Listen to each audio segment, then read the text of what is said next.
Ja, herzlich willkommen, liebe Freunde. Heute Morgen haben wir hier was wirklich ganz Außergewöhnliches. Schaut euch das mal an. Das ist ein Mercedes G500 4x4 hoch 2. Und das ist ein ganzes Gespann in dem Fall, was uns anvertraut wird. Es gibt jemanden, der hat eine Autosammlung. Der hat immer das alles ganz exklusiv geregelt. Hat nicht nur das beste Schleppfahrzeug sich daran gehängt, sondern auch den besten Hänger von Mötefind. Der Wagen hat aber nur 800 Kilometer gelaufen. Dieser Hänger da hinten, der ist eigentlich neu. Ist ein Hänger mit einer absoluten Vollausstattung. Und hier vorne ist ein G500 4x4 aus dem Baujahr 2016 mit Portalachse. Das Auto ist einmalig. Wir fahren jetzt damit und dann zeigen wir euch mal, was die können. Und dann gehen wir nachher mal mit der Drome von oben und von allen Seiten. Denn da steckt nämlich was innen drin in dem Auto. Das machen wir mal auf.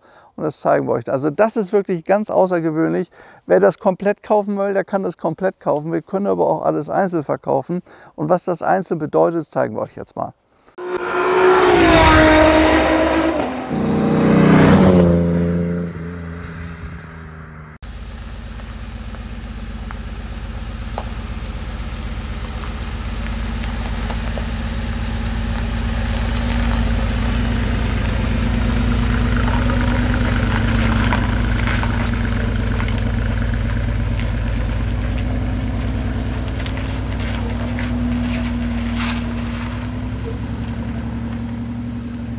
Also man sieht schon mal, dass hier oben eine Spezialkamera ist, die nach hinten guckt. Das heißt, der Fahrer, der dieses Gespann fährt, sieht ganz genau ums gesamte Gespann herum, was passiert, was da hinterher fährt. Also so einen Luxus haben wir bisher noch gar nicht gehabt. Und wir haben uns auch vorgenommen, dass wir das bei unserem Auto jetzt auch machen werden, weil das ist ja wirklich klasse gelöst. Das hier ist ein G mit absoluter Vollausstattung, das könnt ihr, glaube ich, sehen. Schaut euch mal das Lenkrad an, Schorsch fährt gerade. Der hat übrigens gestern die G abgeholt aus Westdeutschland, ist 700 Kilometer damit gefahren. Und er sagt, also man merkt den Hänger hinten überhaupt nicht. Er fährt sich dermaßen bequem und souverän. Das Auto hat ja normalerweise eine 8-Zylinder-Maschine mit 421 PS. Aber das Auto hier war da nochmal bei Brabus für mehrere 10.000 Euro. Und er hat jetzt 500 PS, hat also einen entsprechenden Chip. Ja, und ist dann, schaut euch mal an, das ist hier alles Carbon hier vorne. Das ist alles komplett Vollleder mit weiß abgesetzter Naht. Also der Wagen hat wirklich einen Luxus, das ist wirklich fantastisch. Hier innen auch alles Carbon, hat natürlich elektrische Sitze mit Memory in 3 verschiedenen Stufen abrufbar. Dann hier vorne die Mittelautomatik. Ja, Sport, Stoßdämpfer hat er auch. Der Wagen hat übrigens durch diese Portalachsen, das ist ja vom, wie heißt das, der vom Unimog, ne? Das sind, glaube ich, die Unimog-Achsen, hat das Auto 1 Meter Wassertiefe. Also ihr könnt damit durch den Fluss fahren in 1 Meter Tiefe. Das ist also deutlich höher als der normale G. Der G ist ja ein absolutes Erfolgsmodell, der seit 1977 fast unverändert gebaut wurde bis 2018. Jetzt erst kam der neue und die Krönung eigentlich ist das hier gewesen. Also so ein 4x4 hoch 2, das ist wirklich einmalig und ich merke das jetzt, wie ich hier sitze. Der poltert gar nicht so wie der alte G. Jetzt mal ganz davon abgesehen, dass er den Sound hört, wie viel Wumms der hat, wenn der einmal drauf tritt. Also den Hänger spürt man gar nicht hinten drin. Da ist ein 2-Tonnen-Auto noch hinten drin, merkt man überhaupt nicht. Das ist ein riesiger Hänger. Also fahren tut der Wagen also dermaßen bequem, da bin ich wirklich überrascht. Ne? Wie ist dir das denn gestern vorgekommen beim Fahren, Schorsch? Erzähl mal so ein bisschen. Sehr beeindruckend, Stefan. Ja? Nach den ersten 20 Kilometern habe ich echt gemerkt, der G spielt sie mit dem Hänger und mit der Ladung. Wahnsinn. Es ist so ein souveränes Fahren, auch das Hochsitzen, man ist fast gleich mit den LKW-Fahrern. Ah.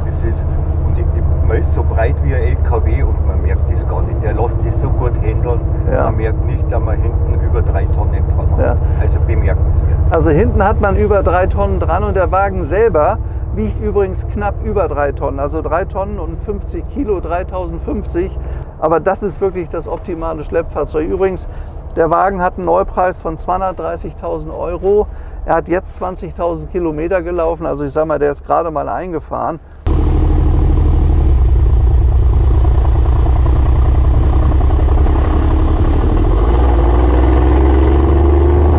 Also vielleicht mal noch mal was ein Verbrauch des Autos angeht. Schorsch, wie ist das gestern gewesen?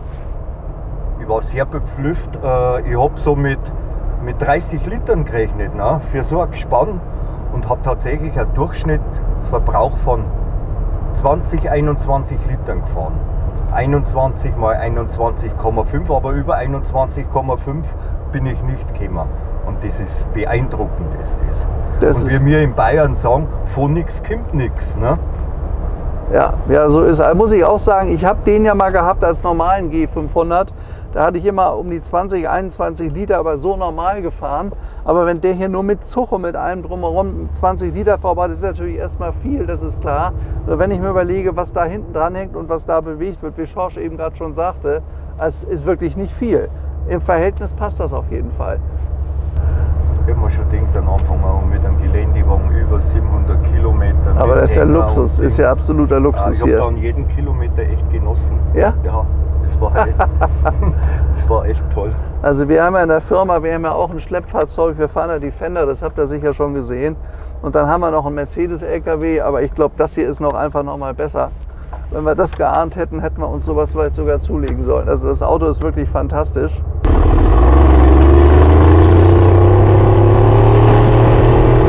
500 PS ziehen ihn einfach so hier hoch. Es ist hier eine sehr, sehr starke Steigung, aber man merkt gar nicht, dass da hinten ein Hänger dran ist. Ist auch gut gefedert, er ist sehr weich gefedert. Ja. Ne? Auto ist absolut weich gefedert.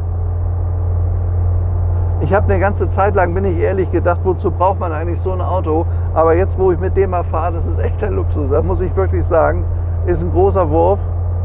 Habe ich mir ganz anders vorgestellt. Ja, aber wenn man den alten G kennt, also wir haben in der Firma 10 alte Gs gehabt, die sind immer so ein bisschen hoppelig und wanken und man merkt, dass das alte Konstruktionen sind. Aber das Fahrwerk, was man hier drunter gesetzt hat, das ist sensationell. Denn das ist ja hier noch die alte Karosse, das ist ja noch der alte G, aber auf diesen Portalachsen und das ist damit ein vollkommen anderes Auto. Also fährt sich vollkommen anders. Und jetzt macht auch diese große Maschine hier wirklich einen Sinn. Ich habe auch gedacht, ein G, der hat ja einen CW-Wert wie ein Scheunentor, über 140 zu fahren, macht eigentlich keinen Sinn. Aber mit so einer Power hier in der Höhe ist das nochmal was ganz anderes. Übrigens, der fährt eine Höchstgeschwindigkeit von 210 Stundenkilometer, der Wagen. Und riegelt dann ab, weil die Reifen das nicht mitmachen. Also höhere Geschwindigkeiten. Ne? Ah, der fährt ja wirklich entspannt, der Wagen. Der fährt hier wirklich entspannt. Ja, das ist unser G-Modell Gespann jetzt mal in freier Natur. Wir haben extra einen Bauer gefragt, dass wir das nicht auf der Straße, weil der ist so groß, dass man den mal filmen kann. Jetzt schaut mal, was da für ein Wahnsinnsauto drin ist. Das ist ein Mercedes 280 SE 3,5 Original Cabriolet. Das Tolle an dem Wagen ist die Farbe und natürlich auch, dass es ein deutsches Auto übrigens ist. Jetzt schaut euch mal an. Das Orange dieses Autos entspricht da der Innenausstattung, die da übrigens original war, in Cognacfarben. Also das ist ein so tolles Gespann. So schön habe ich das noch nicht gesehen. Also als man mir das gezeigt hat, habe ich gesagt, das müssen wir sofort haben. Also sowas Schönes, schaut mal bitte hier, das ist doch einfach sensationell. Vorne Groß-Mercedes, hinten auch Groß-Mercedes aus dem Baujahr 1971 und das dann in so einem Gespann. Wir können das alles einzeln verkaufen oder wir können das aber auch komplett verkaufen. Wie gesagt, das ist der beste Mötefindhänger, den es gibt. Der hat erst 800 Kilometer gelaufen. Der hat einen Neupreis von fast 50.000 Kilometer und der ist faktisch neu. Hat dann dieses voll restaurierte 3,5 Liter Cabrio mit deutscher Geschichte. Die muss ich noch recherchieren, die habe ich noch nicht. Weil es ein deutsches Cabrio ist, hat er keine Klimaanlage. Finde ich aber nicht schlimm. Und dann dieses edle, hellgraue Dach. Also ist einfach fantastisch.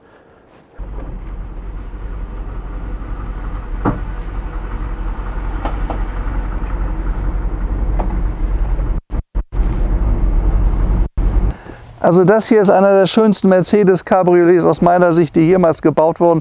Als sie auf die Straße kamen, war ich 10 Jahre alt. Die gab es ja von 1969 bis 1971. Das ist ein so prachtvolles Auto, vor allen Dingen er hier. Er ist voll restauriert in Deutschland, bis auf die letzte Schraube. Es ist ein Original-Cabrio. Da sind nur 1250 Fahrzeuge gebaut worden. Er ist nicht in die USA gegangen. An der deutschen Geschichte müssen wir jetzt recherchieren. Wir wissen aber 100% laut Datenkarte, dass es ein deutsches Auto ist. Dadurch hat er keine Klimaanlage.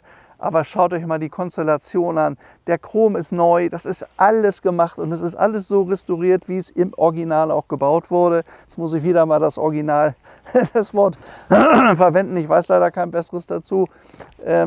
Laut Datenkarte kann man sagen, er hat die richtigen Nebellampen vorne drin. Mit den US-Scheinwerfer ist er meistens ausgeliefert worden. Auch in Deutschland war das möglich. Das kam ja eigentlich erst vom 6,3 Liter. Und schaut euch mal dieses Cabriolet hier in der Sonne an. Also das ist ja wirklich ein absoluter Traum. Es ist ein richtig großes, viersitziges Mercedes-Cabrio. Die heutigen Mercedes-Cabrios haben gar nicht mehr so viel Platz, die sind viel, viel enger. Der hat einen riesigen Kofferraum und dann haben wir hier einen Besitzer, der hat das Auto wirklich so edel machen lassen. Er hätte auch ein schwarzes Dach draufsetzen lassen können. Nein, er hat es in Grau gemacht, passend zum Anthrazit, zur Anthrazitfarbe außen. Und das Leder heißt, wie gesagt, Cognac.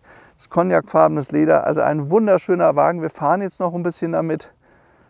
Wir haben ein Wertgutachten über 460.000 €, ziemlich aktuell, aber das Auto kostet unter 400, das sei mal gesagt. So ein Auto bekommt man natürlich nicht für 200, den Rest, das müssen wir besprechen bei uns in Beuerberg. Aber ich glaube mal, ein besseres Fahrzeug am Markt, wüsste ich im Moment nicht. Auto ist sensationell schön, er fährt auch so, ich habe es eben gerade probiert. Er hat eine 8-Zylinder-Maschine mit 200 PS, ist ungefähr in 8 Sekunden auf 100 gewesen.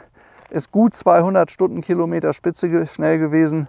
Also war auch ein sehr, sehr schnelles Mercedes Cabrio. Den könnt ihr heute noch auf Autobahnen bewegen und benutzen wir einen ganz normalen Wagen. Den könnt ihr, wenn ihr wollt, auch als Gebrauchsklassiker fahren. Aber in der Qualität, in dem Restaurierungsstand, wie er ist und dann auch farblich, also wunderschön. Ich glaube, dass es das nicht ohne weiteres wieder gibt.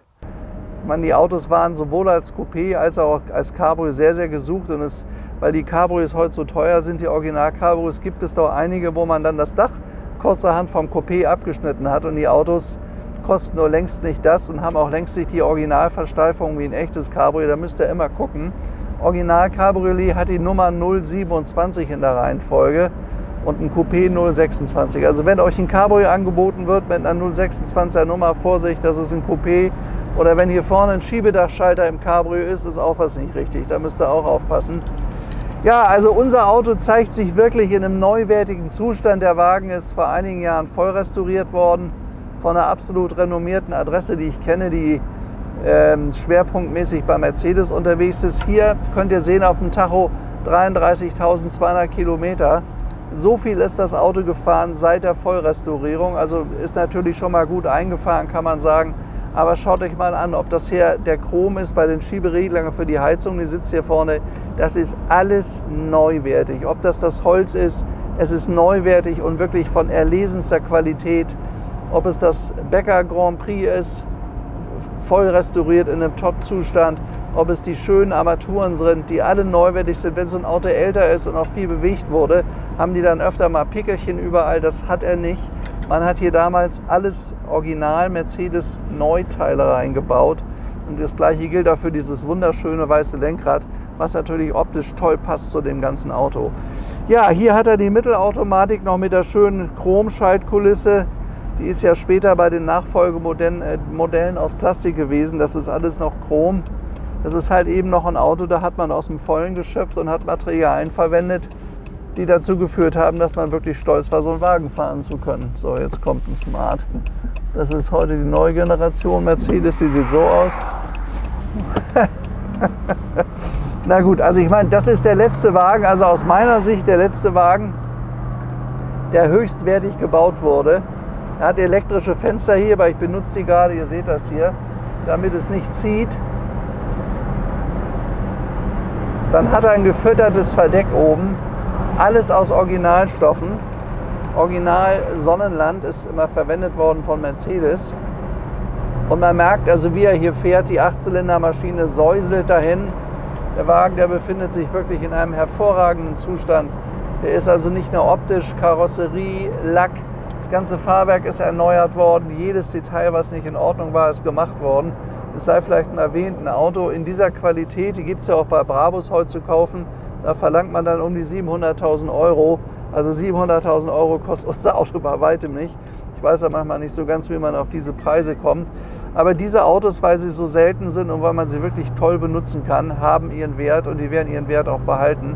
Und dann ist ja, wenn der dann noch in so einer tollen Farbkonstellation ist, wie ich finde, ist so ein Wagen einmalig schön. Also ist ein Auto, da könnt ihr euch hier in München auf die Autobahn setzen, nach Hamburg fahren und ihr braucht genauso 7 bis 8 Stunden wie mit einer modernen S-Klasse oder wie mit einem modernen Tesla oder was auch immer ihr fahrt. Vielleicht mal was zu den technischen Werten. Der Wagen hat einen Verbrauch von, ich sag mal, drumherum 16 bis 18 Liter. Das braucht er einfach. Wenn er ihn nun ganz langsam fährt, hat er vielleicht 15 Liter.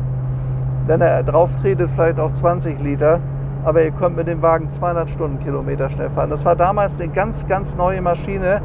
Der erste V8 bei Mercedes und der ist dann ja weitergebaut worden im 350 SE, im 350 SL, Baureihe 107 bis zum Jahr 1980. Also das ist eine Maschine, die hatte erst hier ihren Anfang und ist noch über 10 Jahre weitergebaut worden, weil er läuft sehr, sehr seidig, der Motor, und hat ein gutes Drehmoment, er zieht wirklich gut durch.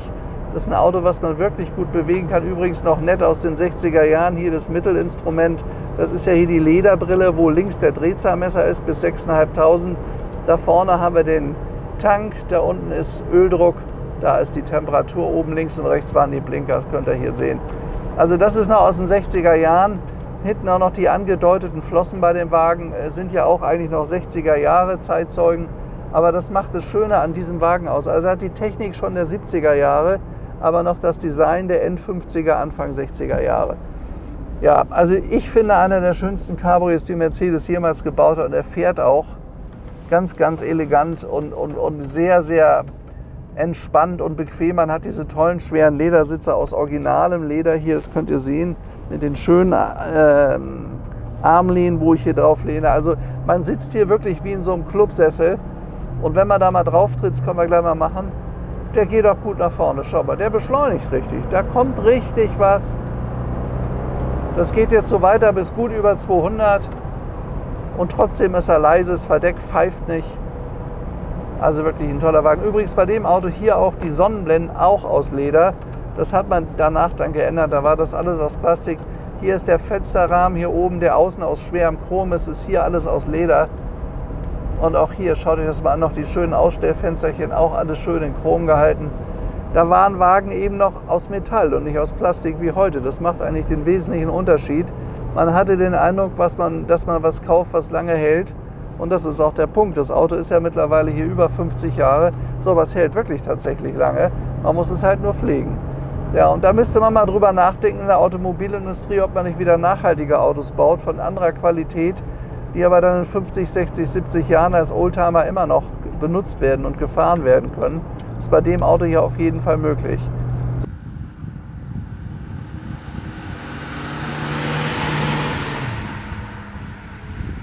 Das ist so, auch diese Panoramascheibe ist ja typisch 60er Jahre.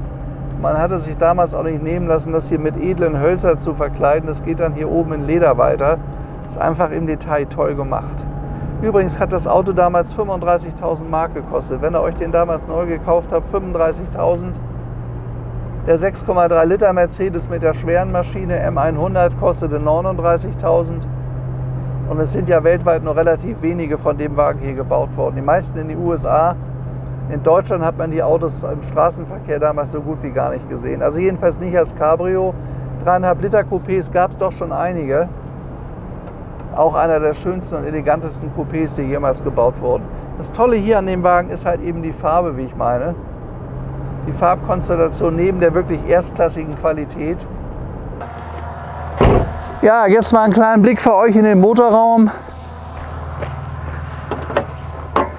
Schaut mal hier hinein, das ist auch alles wirklich absolut neuwertig. Das ist ein 3,5 Liter Motor.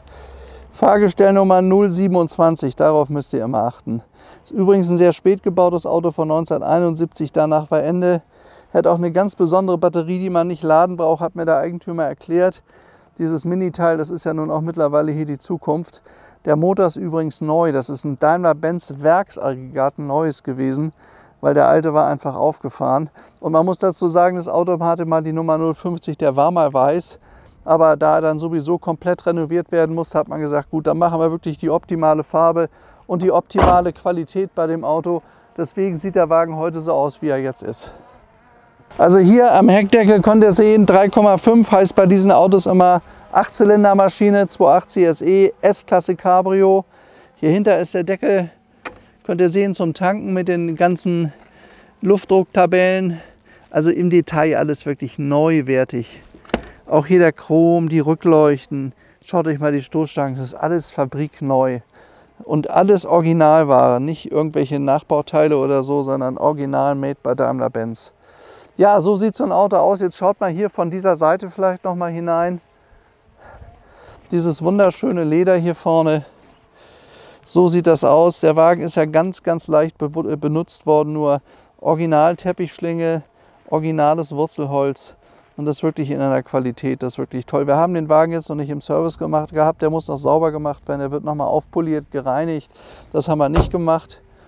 Aber das werden wir die nächsten Tage machen. Da ist der Wagen noch perfekter.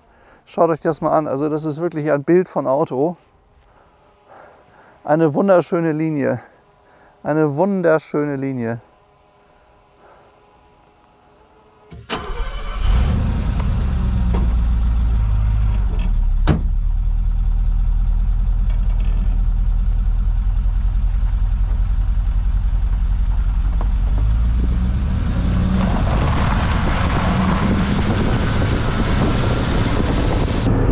Ja, das könnte man dann auch erzählen. 3.5er haben wir ja doch nun schon einige gehabt. Es gab sie ja als Limousinen, als Coupés. Bei Limousinen 300 SEL 3,5 hatten wir kürzlich in dunkelblau. Haben wir auch sofort weiterverkauft. Hatte auch 200 PS, hatte auch 205 Stundenkilometer Höchstgeschwindigkeit. Die meisten dieser Autos haben ja Automatik und er fährt sich wirklich sehr, sehr bequem, sehr, sehr entspannt. Ein vollwertiges Reiseauto, wenn ihr eine große Familie habt, 4 Personen, passt das auf jeden Fall. Ach so, das Auto hat alle nötigen Unterlagen, hat ein Checkheft, hat ein Bordbuch, hat die Originalprospekte aus der damaligen Zeit, die sehr, sehr selten sind. Das ist alles vorhanden. Der Besitzer ist jemand, der sehr aufs Detail geachtet hat und das spürt man, das merkt man diesem Auto an. Und wer, wie gesagt, Lust hat und sich das G-Modell 4x4 dazu auch noch leisten möchte, mit dem tollen Mötefind-Hänger, kann er alles komplett als Gespann auch erwerben bei uns. Kann damit, ich sage mal als Beispiel, nach Italien fahren, das Auto hinten aus dem Hänger holen und dann losfahren. Tja, was soll ich noch sagen? Weil mir fällt echt nichts ein heute. Obwohl, hab ich nicht schon alles gesagt? Ich weiß gar nicht. Hab schon alles gesagt, ja. Dann genießt noch mal ein bisschen die Fahrt hier mit uns, wie man so schön durch diese Landschaft gleitet. Ich finde das ein bisschen doof, dass heute Morgen nicht die Sonne scheint. Aber es hat gestern fürchterlich geregnet und ich dachte, das Wetter wird heute besser. Aber man merkt, jetzt ist der Sommer doch so langsam vorbei, der Herbst kommt auf. Also es ist ein Auto, ich sag mal, zu dem habe ich 100%iges Vertrauen hier. Das ist ein Wagen, der wirklich super läuft. Man merkt, da haben Leute dran gearbeitet, die wissen, wie sie es richtig machen. Es gibt ja heute eine Menge, ich meine, die holen auf im Ostblock, sage ich mal. Aber das Problem ist, dass sie technisch oft sich nicht so auskennen. Und dann sind die Autos eben einfach nicht so dann zusammengebaut, wie sie im Original gehören. Das spürt man hier einfach. Hier haben Leute dran gearbeitet, die genau wissen, wie es gehört, à la Daimler-Benz. Und das ist normalerweise, oder ich sage für mich zumindest, ganz, ganz wichtig, dass das Auto immer noch diesen Originalcharakter hat, der zu dem Wagen gehört. Und das tut er hier. Also ich merke das am Getriebe, wie das schaltet. Bremsen, er fährt exakt geradeaus. Also wirklich toll. Und man merkt es an den Reifen. Da sind nicht irgendwelche Billigreifen drauf, sondern da gehören entweder Dunlop oder Michelin-Reifen drauf. Und die kosten halt einfach Geld. Aber das hat man hier alles gemacht. Das ist eigentlich das Schöne an der ganzen Sache. Man hat nirgends gespart. Ja, jetzt haben wir wieder 15 Kilometer Probefahrt, völlig unkompliziert, sehr entspannt in einem prachtvollen, wunderschönen Mercedes Cabriolet, was es so in der Konstellation wie dieser sehr selten gibt. Also ich weiß gar nicht, ob ich überhaupt schon mal gesehen habe, Anthrazit-Leder Cognac, aber es ist aber eine Originalfarbe, die ist da auch wirklich so gebaut worden mit den Autos, aber sehr, sehr selten gewählt worden. Und dann zusammen mit dem Cognac finde ich total toll. Ja, unsere Probefahrt geht zu Ende. Wir sind nicht liegen geblieben, das Auto ist voll getankt. Neulich sind wir ja mal ohne Sprit liegen geblieben, das passiert auch heute mal nicht. Wirklich ein schöner Wagen. Also ich sage mal, wer einen 3,5 Liter sich wünscht und sagt, so ein Auto, da träume ich noch mal von, der kommt an dem Auto hier kaum vorbei. Der ist wirklich klasse. Wir sind absolut nicht zu teuer, er liegt deutlich unter 400 und dafür erhält man wirklich einen ganz, ganz tollen Wagen. Übrigens da vorne, da ist das Gespann, das könnt ihr sehen. Schorsch ist schon wieder angekommen. Das gehört damit dazu. Wir können das alles getrennt verkaufen, man kann es aber auch zusammen erstehen. Schaut euch das mal an. Also das ist doch wirklich eine Show. Ich hoffe, es hat euch Spaß gemacht. Ich wünsche euch alles Gute, bis zum nächsten Mal. Da kommen schon wieder die nächsten Autos, habe ich schon wieder klingeln gehört. Alles Gute, bis zum nächsten Dreh. Euer Stefan Luftschütz und ciao.